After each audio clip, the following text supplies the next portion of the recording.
उसी के नीचे लिखते चले जाना।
चलो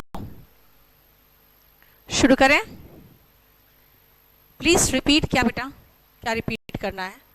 मैंने कहा कि कुछ ऐसे वर्ब्स होते हैं, there are certain verbs which have 2 V3 forms, जिसके 2 V3 फॉर्म्स होते हैं, जिनमें से generally, out of which generally one is the verb form and the second one is adjective. ठीक है, अब मैं इसको समझाऊंगी तब डिटेल में समझ में आएगा। क्या देखो, जैसे मेल्ट, मेल्ट मतलब पिघलना, ठीक है ना। मेल्ट का सेकेंड फॉर्म और थर्ड फॉर्म मेल्टेड, मेल्टेड है। लेकिन अगर मैं एडजेक्टिव यानी नाउन की विशेषता बताने के लिए एडजेक्टिव का इस्तेमाल करूं ना, तो मैं वर्ड मोल्टन यूज करूंगी।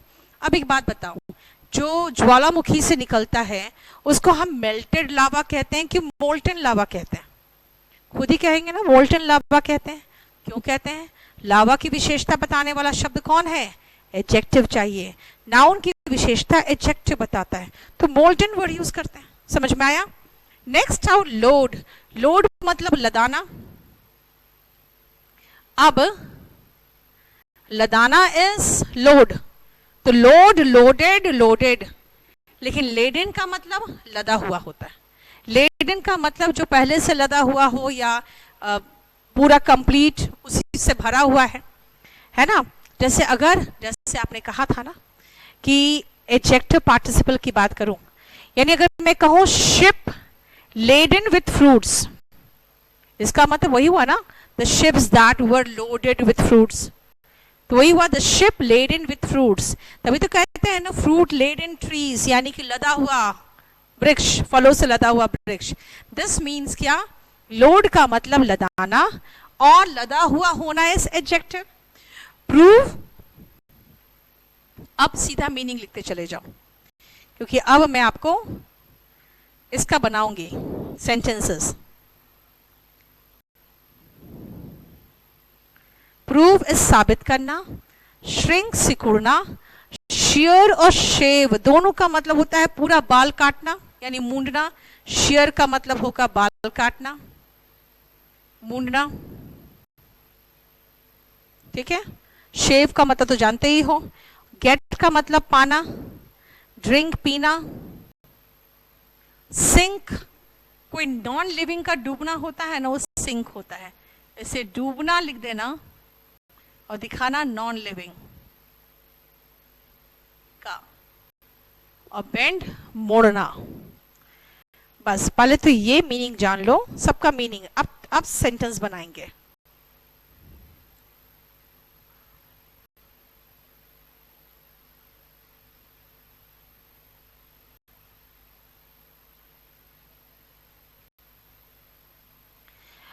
सचिन, वहां पे वुड क्या बता रहा है? एक बात बताओ, अगर आप वुड की बात करोगे ना, if we have no definite aim before us, we would only, तो वो है ना पॉसिबिलिटी बताता है।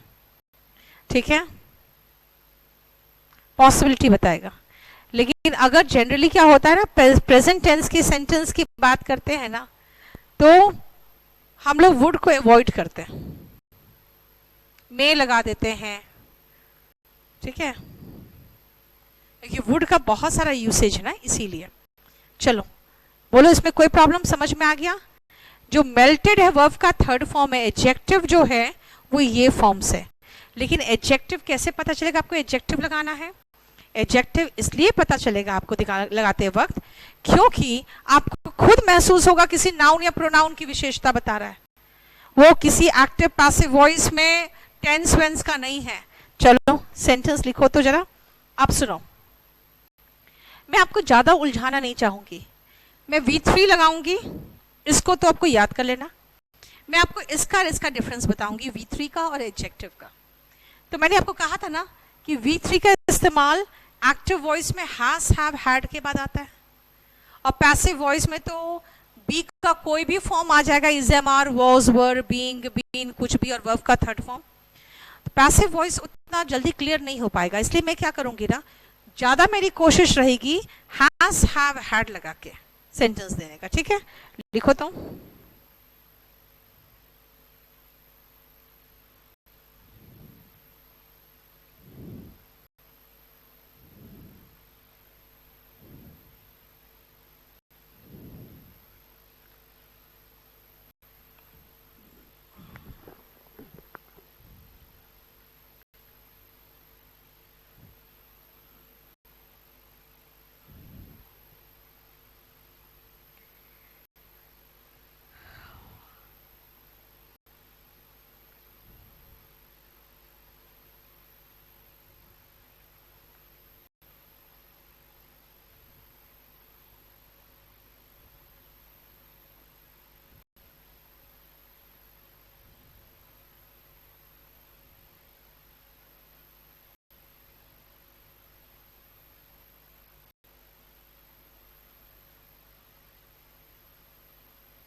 A person drowns and a ship sinks. Yes, लेकिन बात क्या है ना, this drown word is generally used in passive voice. The person, he was drowned, है ना, लगा देते हैं। Otherwise you are entirely correct. A person drowns and a ship, any non-living thing, sinks. लेकिन अभी हम लोग जब वर्ब करेंगे ना, confusing verbs, तो उसमें ये करेंगे। अभी रुक जाओ, अभी आप जो वर्ब के फॉर्म्स याद करोगे तो जिसमें फंसोगे वो मैं खत्म करा दूं।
जितने मैंने दिए हैं ना, बस उन्हीं में से जो मोस्ट अप्रोप्रिएट वर्ब आपको लगे बस उसको उठा के लगाना।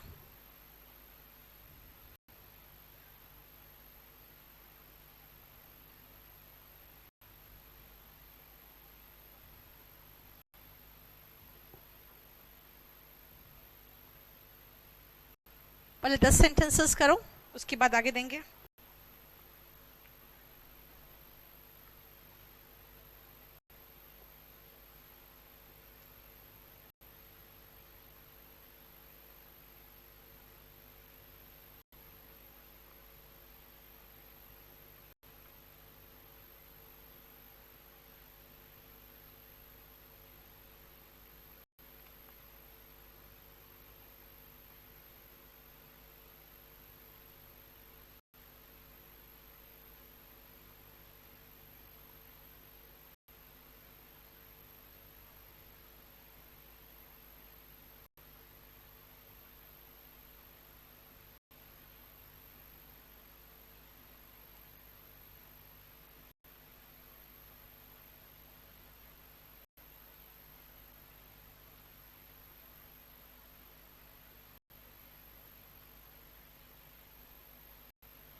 हो गया?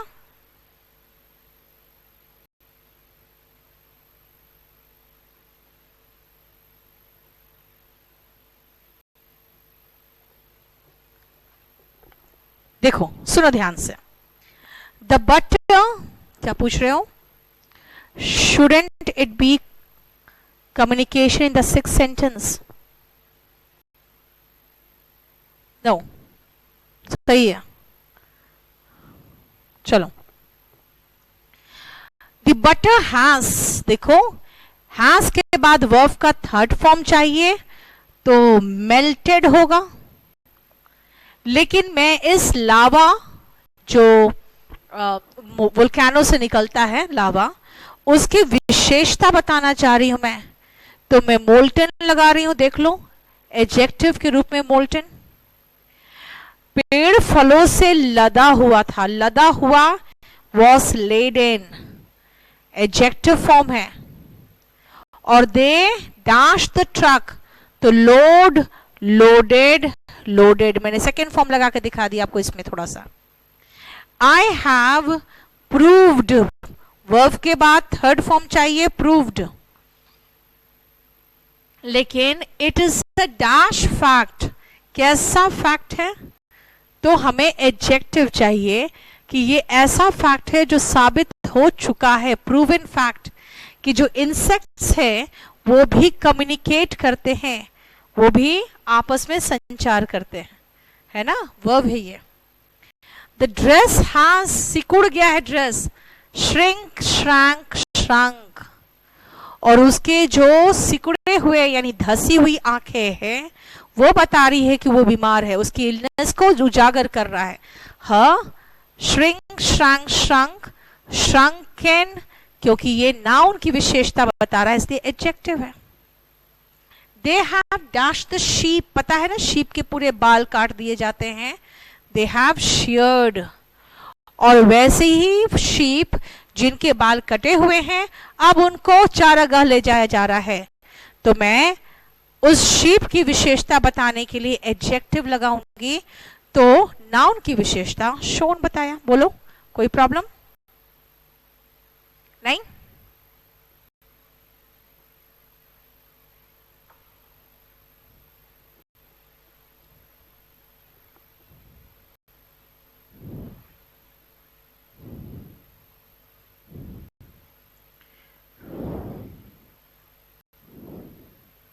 चलो, इसमें से कोई प्रॉब्लम हो, पूछना है कुछ तो आप क्वेश्चन लिखो, तब तक मैं आगे बढ़ रही हूं।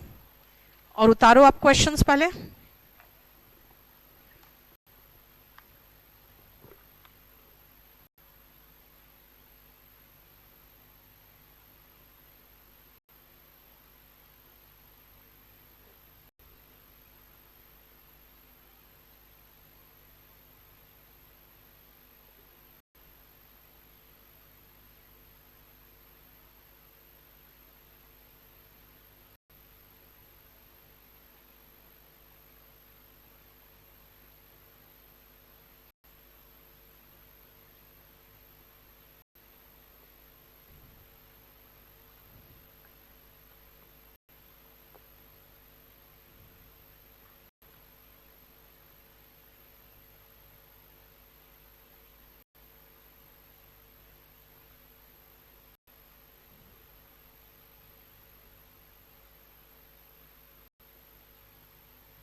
8th सेंटेंस में शेप्ड नहीं होगा।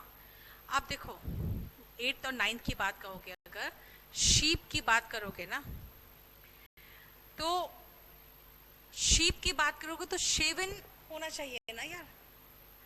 जो सॉरी शियर्ड जो बात कर रहे हो, पूरा पूरा बाल निकाल देते हो ना जब, तो शियर्ड कहते हो, है ना। मैं शीप की बात कर रही हूँ, मैं इंसान की बात नहीं कर रही हूँ कि आप शेव वर्ड यूज करना चाहोगे, ठीक है ना।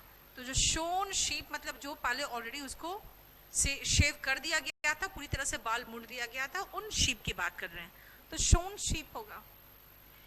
The arm was so badly injured that he had to have होगा। मस्ट पास्ट टेंस में नहीं आता।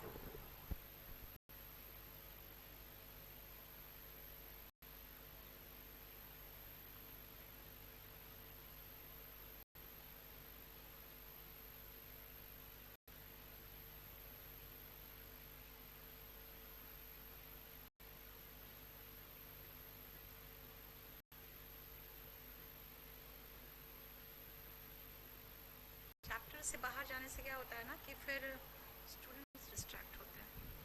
चलो, I have dash a new dress. I have dash a new dress मतलब I have dash a new dress. I have got a new dress कर दूं। लेकिन अब इस ड्रेस की विशेषता बताने वाला एडजेक्टिव चाहिए, द न्यूली गॉटन ड्रेस। देखो एडजेक्टिव के रूप में गेट, गॉट, गॉट, एडजेक्टिव के रूप में गॉटन। अब आओ, एक कहावत भी है, इसको याद रखना पड़ेगा आपको। इल गॉटन इल स्पेंट, ठीक है, ये कहावत है, ध्यान से सुनना। मैंने इल गॉटन के बाद कोई नाउन तो दिया ही नहीं है, मतलब इल गॉटन किसकी बात कर रहे हो? मनी की बात, प्रॉपर्टी की बात। जो गलत तरीके से कमाया हुआ मनी होता है वो गलत में ही खर्च होता है, ठीक है ना। गलत तरीके से कमाया हुआ पैसा गलत चीजों में खर्च होता है। तो हुआ इल गॉटन क्या, इसलिए तो यहाँ पर नाउन गायब है कि जो कुछ भी गलत कमाओगे, यानी नाउन नहीं होने के बावजूद यहाँ नाउन का एहसास हो रहा है, तभी हम एडजेक्टिव लगा रहे हैं। और देखो एडजेक्टिव की विशेषता एडवर्ब बताता है, वो बाद में देखोगे। लेकिन इस कहावत को याद रखना जहाँ पे गेट का एडजेक्टिव फॉर्म गॉटन आ रहा है। लेकिन देखो ये जो गॉट वर्ड है ना, ये वर्ब के रूप में भी आता है, ठीक है ना, ये वर्ब के रूप में भी आता है। इसीलिए आप कहोगे I have gotten a new dress, तो ये रॉन्ग नहीं है, ठीक है। He has dash a lot, he has drunk a lot. Drink, drunk, drunk, drunk का मतलब पीना, ड्रिंक, ड्रंक, ड्रंक। और उसके बाद शराब लिखने की जरूरत ही नहीं है आपको, ठीक है, क्योंकि सबको पता है कि पीने का मतलब शराब पीना होगा। अगर आपको लिखना है क्या पीना, तो उसके बाद लिखना पड़ेगा। शराब के केस में आपको ड्रिंक के बाद लिखने की जरूरत नहीं है। He has drunk a lot of water, ये चलेगा। लेकिन he has drunk a lot का मतलब वह काफी शराब पी चुका है। डैश ड्राइविंग इज प्रोहिबिटेड, देखो ड्राइविंग यहाँ नाउन है, वर्ब के पहले देखो जेरेंड है ये। ड्रंक एंड ड्राइविंग, पी की गाड़ी चलाना प्रोहिबिटेड है। The ship has sunk. The dash ship was found after a decade.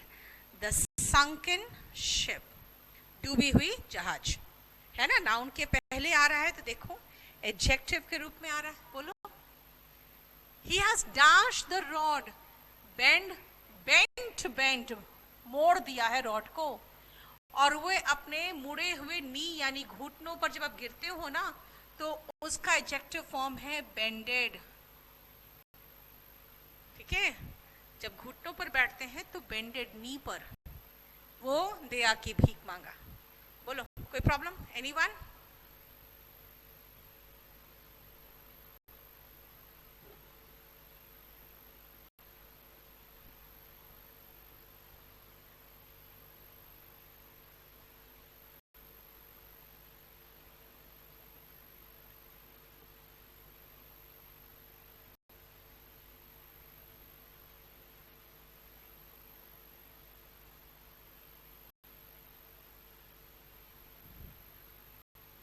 So we are done with this portion. बोलो यहां तक कोई प्रॉब्लम है तो बता देना। चलो, माइक प्रॉब्लम है, कम वॉइस सुनाई दे रही है आपकी, देख लो जरा। कोई प्रॉब्लम है तो नहीं? आप लोग को अभी तक कोई भी प्रॉब्लम आया हो तो बताएंगे मुझे, ठीक है? क्योंकि जो मैंने फाइंड किया है कि हमारा जो भी सपोर्ट टीम है वो बहुत अच्छे से काम कर रहे हैं और ऐसा कोई इश्यू नहीं आ रहा है हमें तो फिलहाल। और आपकी तरफ से भी जो मैसेजेस आते हैं, कभी कभार रेयर ही मैसेज दिखा जैसे अभी दिखा, तो कभी भी कोई प्रॉब्लम हो तो आप लोग हमारे सपोर्ट टीम से ज़रूर सपोर्ट मांगिए और कुछ भी प्रॉब्लम हो तो हमें ज़रूर बताइए, ठीक है? क्योंकि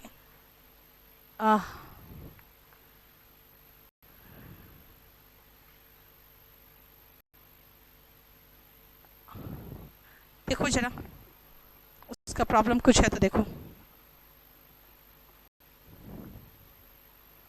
नेक्स्ट पॉइंट पे आओ, मैं 2-3 पॉइंट्स को आप कवर करने जा रही हूं। देखो,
चलो देखो ध्यान से, बिड का सेकेंड फॉर्म और third form bid bid bid है ना? और सेकेंड है बिड बिड बिडेन, देख रहे हो ध्यान से? Bid bid bid bid bid Biden, ध्यान से देखना। जब आप कभी किसी नीलामी में बोली लगाते हो ना तो ये फॉर्म होता है, और जब आप आदेश देते हो या गुड नाइट गुड बाय वगैरह ग्रीट करते हो ना तो ये फॉर्म होता है। इसीलिए इसका मतलब लिखना, बोली लगाना, to quote price in an auction, नीलामी में, to quote QUOTE, quote price in an auction. और बिड बिड बिडन का 2 मीनिंग लिखना, टू ऑर्डर या टू ग्रीट, दोनों मीनिंग है सही। अब आदेश देना और अभिवादन करना, आदेश देना अभिवादन करना।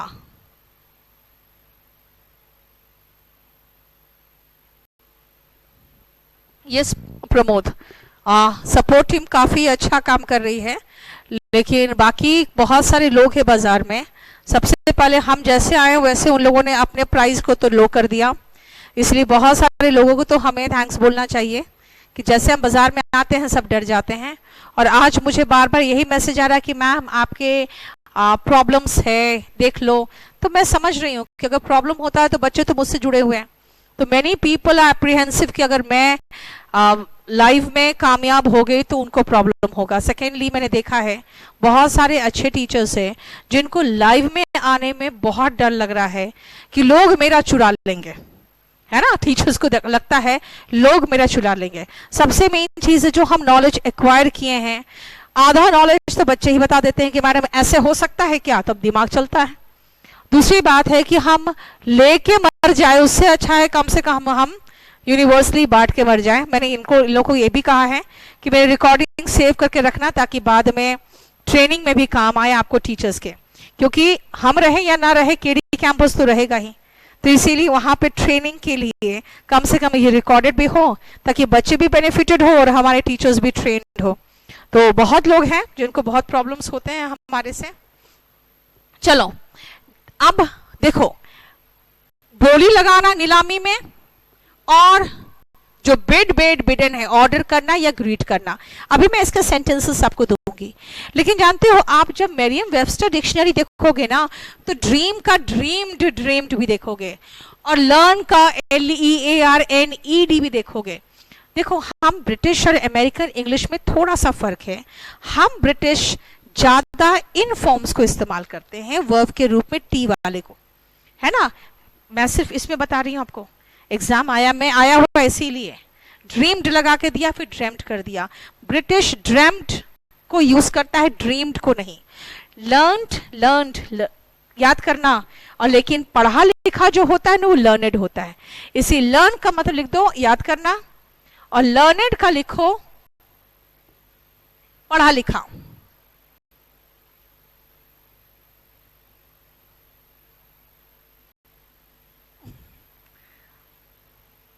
हजार साल जी के क्या करेंगे यार। हाँ, बाल बच्चे भी कहेंगे मर जाओ जल्दी। बस जितना जिए कम से कम अपना काम करके जाए, दैट्स इट।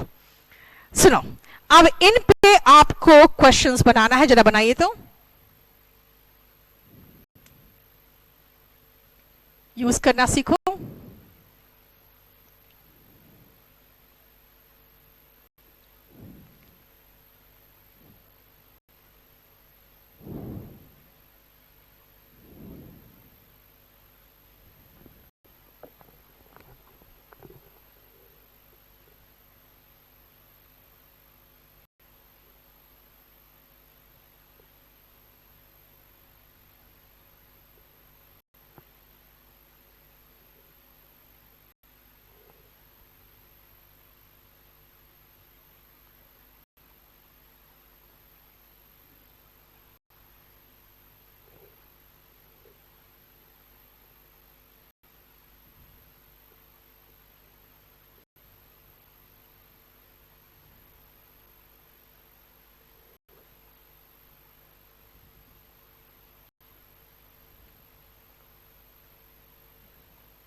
लिखिए।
सुनो, ही डैश द हाईएस्ट प्राइस। अब देखो, अगर मैं ही लगा रही हूं ना तो बिड लगाऊंगी तो ये सेकेंड फॉर्म होगा, बिड्स लगाऊंगी तब फर्स्ट फॉर्म होता है। आप टेंस पढ़ोगे तो जानोगे।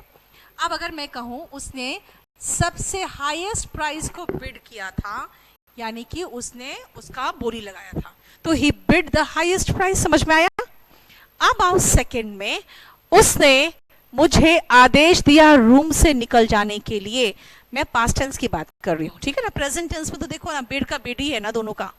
उसने मुझे आदेश दिया, तो आदेश दिया तो बिड हो गया, यानी जहां पर बोली लगाने की बात है तो बिड का बिड ही रह गया, आदेश दिया तो बिड का बिड हो गया। और गुड नाइट ग्रीट किया तो अगेन मैंने बिड का बिड किया। समझ में आया? See the difference, right? Next आओ, आई डैश अबाउट हिम। मैंने उसके बारे में सपना देखा तो आई ड्रीम्ड अबाउट हिम, ठीक है। लेकिन ये मेरा ड्रीम प्रोजेक्ट कहते हैं। ध्यान रखना, एडजेक्टिव के रूप में ड्रीम ही होगा जो नाउन के रूप में होता है, जो वर्ब के रूप में होता है। तीनों है ना। What is your dream? बताओ इसमें ड्रीम क्या है? कहोगी योर पढ़ाया है, योर पार्टिसिपल नहीं, क्या है? नाउन नहीं, क्या है? योर, बोलो। डिटर्मिनर नहीं है, योर हाउस। हाउस के पहले जो आता है क्या होता है? डिटर्मिन करता है। देखो यहाँ बगल में जो है वो नाउन है। तो अगर मैं कहूँ व्हाट इज योर ड्रीम, तो यानी योर बता रहा कि बगल में नाउन आएगा। आ गया? आई ड्रीम, तो आई मतलब सब्जेक्ट, तो ड्रीम क्या है? वर्ब है। ड्रीम प्रोजेक्ट, प्रोजेक्ट के पहले ड्रीम आ गया तो क्या है?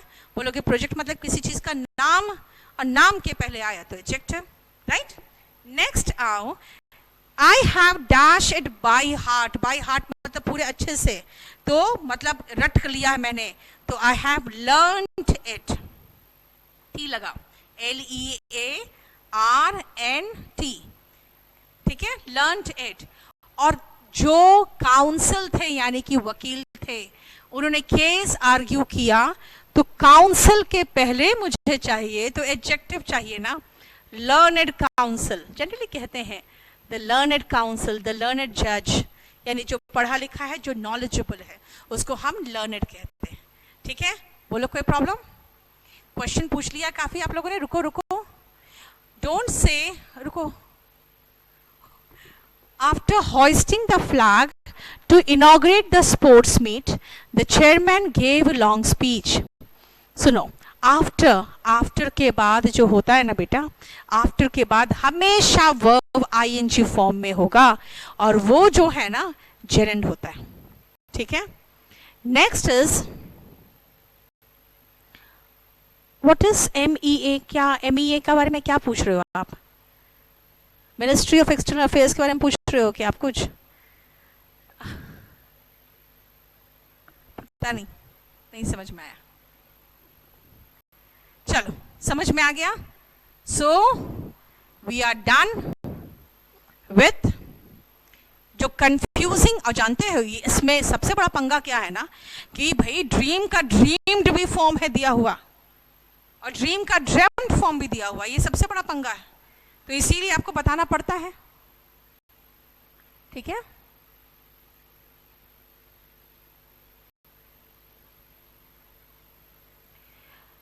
सुनो सचिन,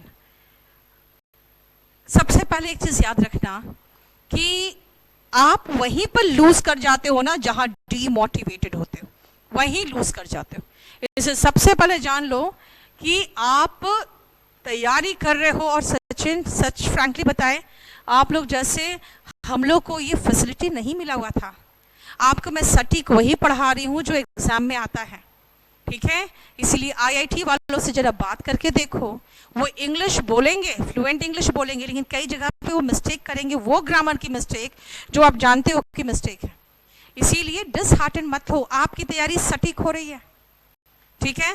इसीलिए मोटिवेटेड रहो हमेशा। आधा तो आप तभी लूज कर जाते हो जब आप कहते हो कि भाई कंपटीशन बहुत टफ है, इतना ज़्यादा कंपटीशन है।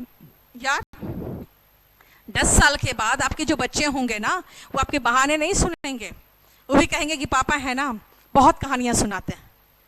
वो सिर्फ तब बहुत खुशी महसूस करेंगे जब उनको लगेगा कि मेरे फादर कुछ है। आपके माँ आपके फादर बहुत खुश होंगे जब आपका परिचय देंगे। बस यही सब सोच के मोटिवेटेड हो। आपको मैं बताती हूँ, कभी कभी मैं अपने बेटे से कहती हूँ कि भाई सुनो ना, मैं केडी कैंपस दे देती हूँ किसी को, उन लोग चलाएं, हम लोग मज़े करेंगे, फिर हम दोनों माँ बेटा घूमेंगे, मज़े करेंगे। पता है he is just of 10 years। उसका कहना है नहीं नहीं ऐसा नहीं करना। मैंने कहा क्यों? तो नहीं, सब लोग बहुत अच्छे से पूछते हैं तुम नीतू सिंह के बेटे हो। See the feeling that he has, he feels proud of what I have earned। और इसी कारण वो बड़े आराम से रहता है घर में। मैं दिन भर क्लासेस वगैरह लेकर रात में जाती हूँ, शाम को जाती हूँ, उसको कोई ऑब्जेक्शन नहीं है। So remember your parents and your children will be proud of you when you become something. Otherwise अगर मैं उससे बहाने बनाती बेटा हमने बहुत काम किया, मेरे साथ ऐसा हो गया, देखो मेरा सब कुछ छीन लिया गया, तो कहता कि मम्मी है ना सेम स्टोरी रोज सुनाती है। So you have just after 10 years, you will have only either excuses or a very good post। ठीक है, आप choice is yours। इसलिए मेहनत करो, जम के मेहनत करो, कुछ भी ऐसा नहीं है यार। और तुम लोग को तो सब कुछ मिल रहा है। फिर चलो अब सुनो, मैं आज ग्रामर यहीं तक छोड़ती हूँ क्योंकि ग्रामर हम लोग काफ़ी कर चुके हैं, वो वोकैबुलरी का समय ऑलरेडी निकल रहा है।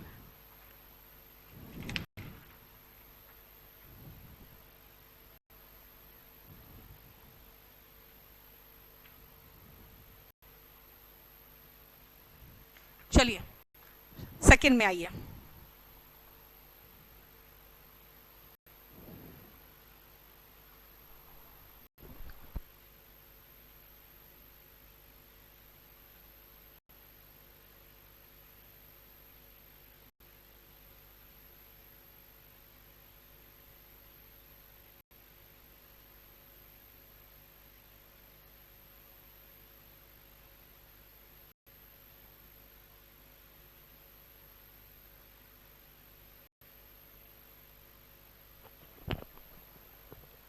सुनो, इसमें जो हमने कराया था आपको, देखो ब्लू आइड बॉय जो है ना वो रिपीटेड हो रहा है ना।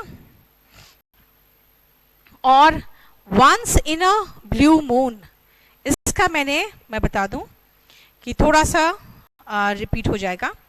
Once in a blue moon का मतलब होता है कि हम जब ब्लू मून की बात करते हैं तो ब्लू मून का मतलब होता है ना आपको चांद पीला दिखेगा, कभी बिल्कुल बड़ा ब्राइट दिखेगा। ब्लू रेयर दिखता है, बहुत रेयर होता है जब वो ब्लूइश कलर का होगा। तो once in a blue moon समझ रहे हो, वेरी रेयर मतलब बहुत कम, विरले। इसलिए 34 का है वेरी रेयर। ठीक है, now come to the next word, talk a blue streak। सबसे पहले इस वर्ड में आओ, स्ट्रीक का मीनिंग में आओ।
देखो ये जो स्ट्रीक वर्ड है ना, जैसे आप स्ट्रीक्स करा लेते हो हेयर में, थिन लाइन और मार्क करा लेते हो, किसी पर्सन के कैरेक्टर का भाग भी स्ट्रीक है। और वर्ब में टू रन फास्ट भी होता है, sometimes it is to run naked भी होता है। लीव इट, क्योंकि उससे रिलेटेड हमारा इडियम बन ही नहीं रहा है। अगर आप एक सेकेंड रुकिएगा,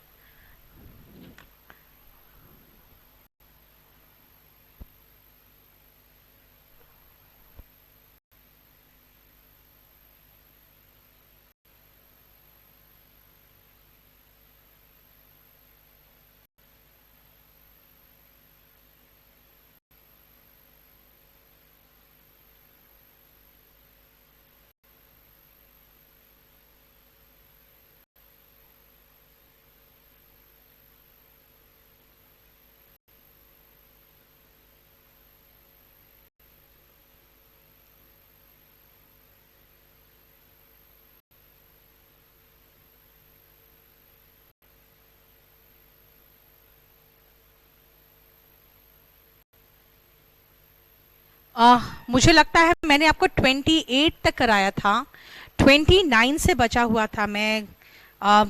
चलो ठीक है, टॉक ए ब्लू स्ट्रीक अभी करा दूंगी मैं आपको। मैंने आपको सिर्फ स्ट्रीक का मीनिंग लिखा के छोड़ दिया है। मैंने आपको 28 तक कराया था, मैं कंफ्यूज हो गई थी थोड़ा सा। 29 में आ जाओ बेटा। Out of the blues, out of the blues का मतलब होता है, ब्लू समझते हो आसमान है। आउट ऑफ द ब्लूज मतलब जैसे आसमान से कोई चीज गिरा हो अचानक, यानी अनएक्सपेक्टेड। ठीक है, out of the blues is something unexpected, और आउट ऑफ द ब्लूज जो आता है वो आपको अचानक सरप्राइज्ड या शॉक कर जाता है, इसीलिए आउट ऑफ द ब्लूज का मतलब लिखो अनएक्सपेक्टेड। नेक्स्ट आओ ब्लू आइड बॉय, ध्यान से देखना 30th ब्लू आइड बॉय का। जनरली क्या होता है ना, जो ब्लू आइड होते हैं ना, बहुत रेयर केसेस होते हैं जब आईज ब्लू होते हैं, तो ज्यादा हमारा ध्यान आकर्षित करता है, हम उसे कुछ ज्यादा अटेंशन भी देते हैं और ज्यादा स्पेशल ट्रीटमेंट भी दे देते हैं कई बार। तो इसलिए ब्लू आइड बॉय कोई होता है किसी टीचर का या किसी भी व्यक्ति का, that means a person who get special attention. ठीक है ना, इसलिए ब्लू आइड बॉय लिखो, a person getting special attention.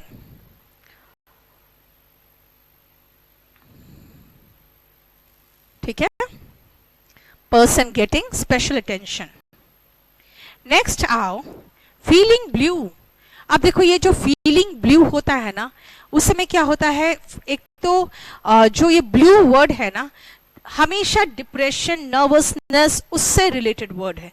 इसीलिए when you feel blue you feel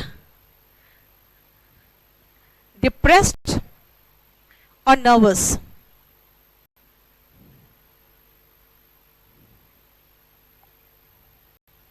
अब रुक जाओ, ध्यान से सुनना।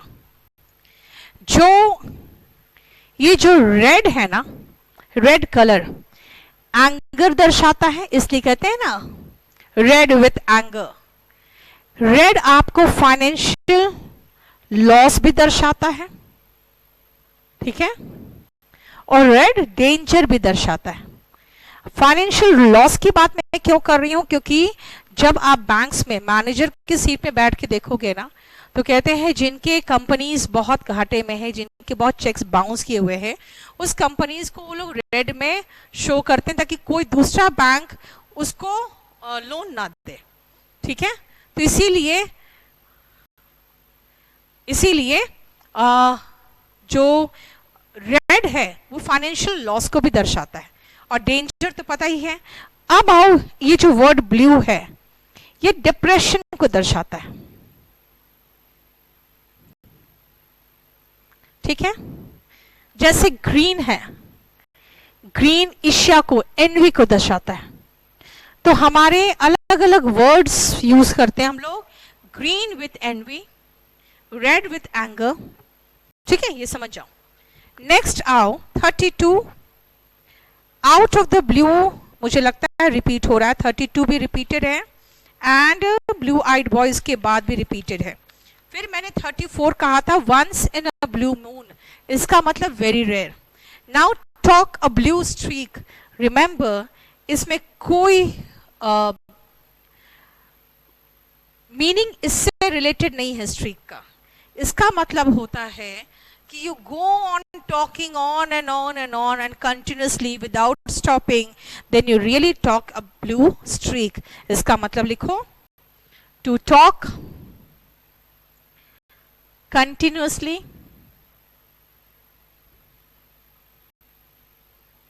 या to talk at length, लगातार बोलते रहोगे ना, that is to talk at length। ठीक है। Now next is in the blues or 36। In the blues का मतलब होता है इन डिप्रेशन, जो मैंने अभी बताया आपको, ब्लू वर्ड डिप्रेशन शो करता है।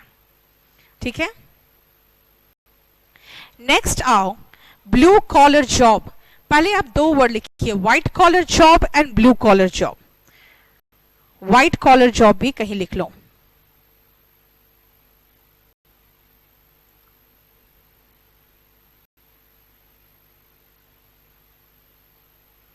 हो गया। अब आओ ब्लू कॉलर जॉब जो होते हैं ना, वो जनरली इसका मीनिंग होता है कि वो जॉब जो मैनुअल वर्कर्स करते हैं, जो लेबरर्स टाइप के काम, अनस्किल्ड हो या कह सकते हैं मैन्युफैक्चरिंग हो, माइनिंग हो, इस तरह के जॉब जो होते हैं ब्लू कॉलर जॉब होते हैं। एंड व्हाइट कॉलर जॉब क्या होते हैं, जिसमें आपका कॉलर व्हाइट ही रह जाएगा। इसका मतलब क्या होता है, स्किल्ड वर्कर, जैसे आप अपने ऑफिस में जाके बैठ के एसी ऑफिस में काम करते हो, that is white collar job. इसीलिए ब्लू कॉलर जॉब का लिख लो, अनस्किल्ड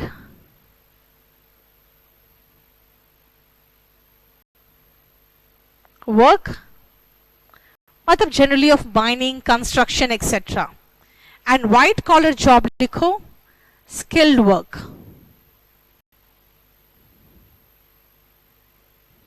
ठीक है।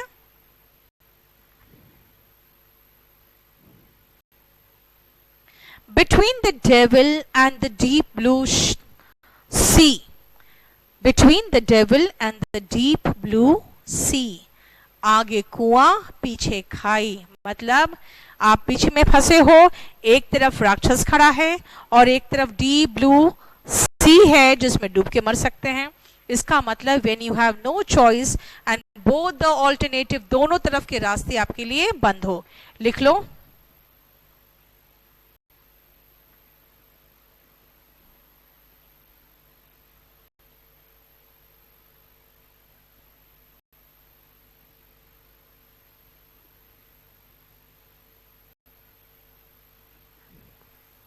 इसका मतलब ये भी हुआ, when you have no way to escape, you have no way to escape, जब आपके पास कोई रास्ता नहीं हो तो।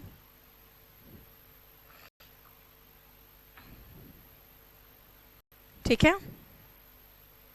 Bolt from the blue, bolt मतलब समझते हो, जो तेजी से कुछ अगर गिरता है ऊपर से ना, दैट इज अ बोल्ट, जैसे कोई छर्रा हो या कुछ भी हो।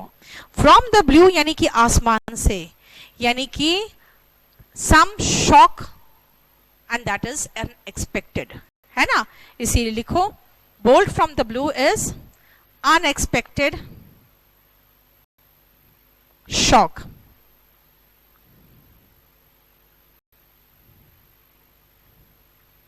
ठीक है। नेक्स्ट आप ब्लू स्टॉकिंग्स, जो आप इंग्लैंड में या अमेरिका में देखते हो ना, जनरली उनके जो लेडीज होती है, पढ़ी लिखी होती है, जब काम करने जाती है तो उनके स्कर्ट एंड वाइट शर्ट होते हैं, एंड उसके बाद वो ब्लू रंग की स्टॉकिंग यानी कि ऊपर तक शूज के जो अपने वो शूज पहनती है या सैंडल पहनती है, उसमें ब्लू स्टॉकिंग पहनती है।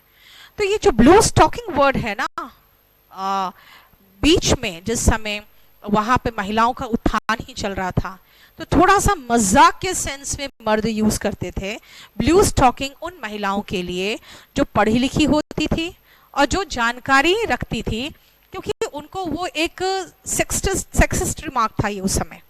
लेकिन अब क्या है, ब्लू स्टॉकिंग का मतलब होता है पढ़ी लिखी महिला, लेकिन ऐसी पढ़ी लिखी महिला जो अपने ज्ञान का बखान कर रही है ना।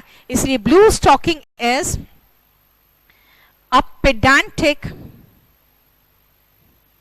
वुमन, और पेडांटिक का मतलब लिख लो one who shows off one's knowledge.